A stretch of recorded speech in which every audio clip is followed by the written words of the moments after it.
When I saw this album at my favorite local record store, my first thought was, are the White Boys problematic?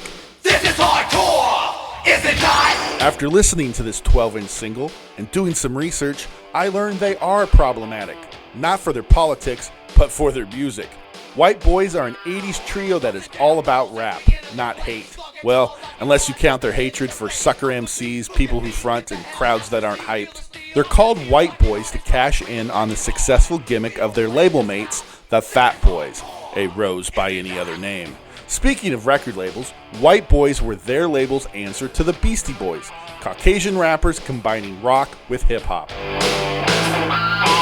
I'm glad the Ivory Adolescents are just bad musicians and not bad human beings, because I love their album cover.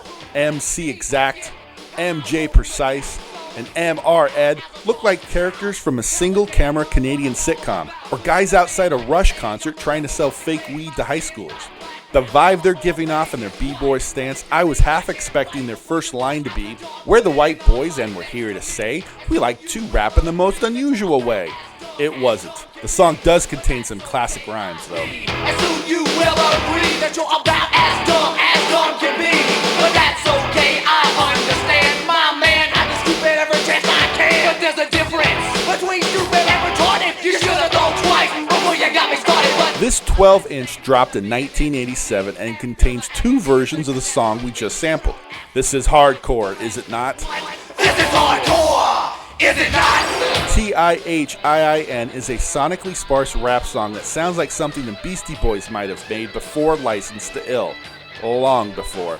The track has a huge guitar riff, lots of guitar solos, and not much else. Everybody in the place, get ready to chase the master rapper exact. As I kick to the bass, don't build a blockade. I still invade, I'm wearing gold Converse and my rhymes are self-made. The B-side of this 12-inch is Coolin' in the Crib. The song pulls back the curtain on the Alabaster rapper's opulent late 80s lifestyle. But the crib is the place that I like to stay. I got a microwave oven, big screen TV, steam room, sauna, bath, water, PED, a wall full of medals from the battles I've won, and a golden microphone shining bright as the sun.